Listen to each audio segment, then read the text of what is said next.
Le président de la République qui a renouvelé bien sûr sa confiance au Premier ministre Amadou Ba et a réaffirmé sa décision de ne pas participer à l'élection présidentielle de 2024. Quelle lecture d'abord on peut faire de ce communiqué? Bon, c'est un conseil des ministres. On dira que rien de neuf sous le soleil.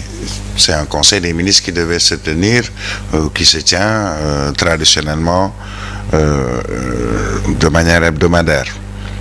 Peut-être que tout le monde voulait voir comment allait se dérouler ce conseil des ministres et qu'est-ce qui sortirait de ce conseil des ministres. On a beaucoup parlé de possible démission d'Amadou Ba, d'absence d'Amadou Ba. On a même épilogué le matin en disant, bon, finalement, le Conseil des ministres ne va pas se tenir aujourd'hui. Ensuite, on nous dit, non, il va se tenir dans l'après-midi, que le président était en visioconférence avec qui, bon, on n'a pas la réponse. Ce qui est sûr, c'est que il ne pouvait y avoir autre chose que de dire devant le Premier ministre et les membres du gouvernement et surtout de le rapporter pour la presse nationale comme internationale que tout se passe bien, que le Premier ministre était présent, l'ensemble du gouvernement également, qu'il y a eu, il y a même des photos où on voit le Premier ministre aux côtés du président de la République tout sourire pour dire que tout se passe bien, qu'il n'y a absolument rien d'extraordinaire, que ceux qui pensaient qu'il y a une mésentente entre le Premier ministre et Macky Sall, que tout ceci est faux, c'est du mburu ak soow, entre autres. Mais moi j'ai comme l'impression, c'est mon impression, qu'on est en train de tromper les Sénégalais ou de se tromper soi-même. C'est-à-dire, c'est bien, hein, si on dit que tout va bien, super, tant mieux. Pour la bonne marche de ce pays, tant mieux, si tout va bien. Mais si c'est pour leurrer les gens, pour nous dire, mais écoutez, tout va bien, alors qu'au fond, on sait que rien ne va, puisque moi, j'ai le sentiment que rien ne va. Pas entre le Premier ministre et Macky Sall.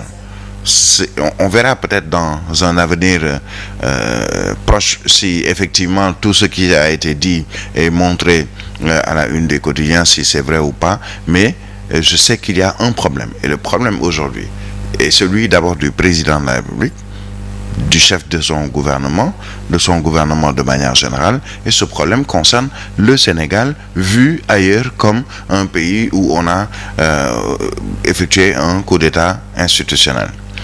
Nous dire que dans le communiqué du Conseil des ministres que j'ai lu, il faut le dialogue national, le président qui insiste pour poser les jalons pour un dialogue inclusif, un dialogue où tout le monde va participer, qui demande même à son ministre de la Justice de tout faire pour sur ce plan par rapport au domaine qui le concerne, à savoir peut-être ce qu'on dit les prisonniers dits politiques. Est-ce qu'on va vers la libération des prisonniers politiques? Est-ce que c'est une manière de dire, écoutez, je vous donne quelque chose, donnez-moi quelque chose en retour, je vais montrer ma bonne foi par rapport à ce dialogue-là, on va libérer peut-être des prisonniers politiques. Qui sont les prisonniers politiques? Est-ce qu'on va libérer Ousmane Sonko? Est-ce qu'on va libérer Bassirou Diomaye Faye, candidat à la présidentielle du 25 février 2024? Est-ce qu'on va libérer tous les autres qui sont dits de Pastef ou qui ont été à l'origine, selon le gouvernement, selon les ministres qui chaque fois se précipitent pour dire que ce sont des terroristes ou il y a eu des actes terroristes entre autres? Est-ce qu'on va libérer ces gens-là pour ensuite dire, mais écoutez, j'ai fait preuve de bonne foi, j'ai fait preuve je sais pas, de gentillesse ou magnanimité, ou selon le mot qu'on va utiliser, j'ai fait libérer vraiment plusieurs prisonniers pour vous prouver que je veux vraiment qu'on aille vers ce dialogue.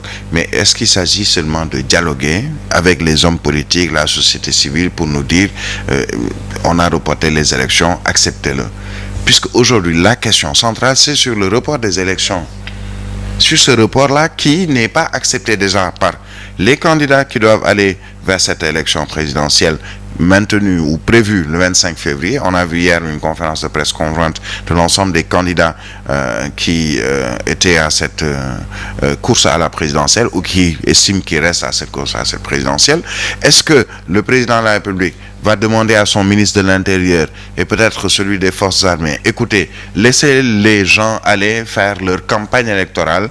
Entre-temps, on va trouver une solution pour voir si on va maintenir, puisqu'on attend le Conseil constitutionnel. Il y a eu des recours pour dire qu'on va maintenir la présidentielle le 25 février prochain, mais permettez à ces candidats qui veulent battre campagne d'aller battre campagne. Puisque, c'est vrai, j'ai abrogé un décret que j'avais pris concernant la présidentielle, notamment la convocation du corps électoral, mais comme ils ont décidé de maintenir leur campagne électorale, ils ont introduit des recours au niveau du Conseil constitutionnel et d'autres juridictions, je pense la Cour suprême.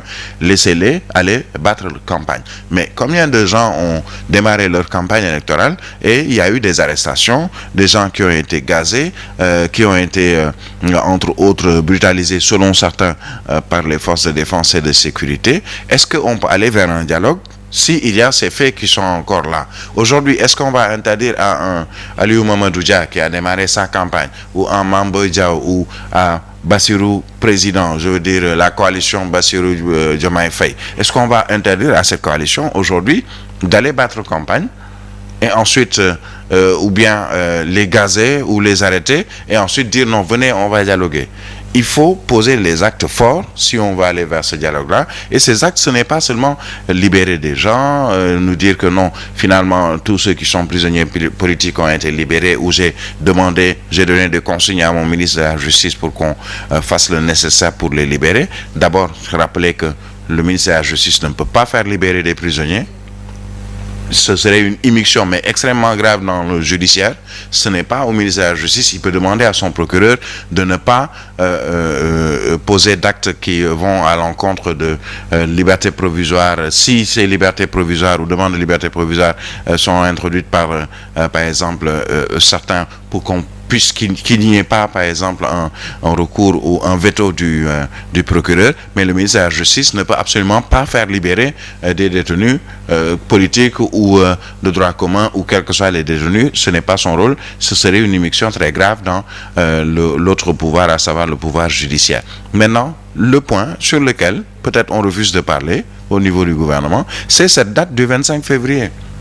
Il faut déjà trouver une solution par rapport à cette date, pas seulement pour le Sénégal, puisque aujourd'hui, on l'a rappelé, les États-Unis, la France, l'Union européenne, la CEDEAO qui est proche de nous, la Commission économique des États de l'Afrique de l'Ouest et le commissaire, ou comment on appelle, l'Union africaine, entre autres, pratiquement toutes les organisations qui nous entourent ou dont on est membre, nous demandent, mais qu'est-ce qui se passe au Sénégal? Déjà, il faudrait qu'on maintienne cette date du 25 février, qu'on respecte le calendrier électoral. Et ceux qui doivent concourir justement à cette présidentielle veulent aussi le maintien de ce calendrier électoral. Pour moi, dialogue, d'accord, mais dialoguer avec qui? Et surtout, ils viennent vous dire qu'on ne va pas aller à ce dialogue.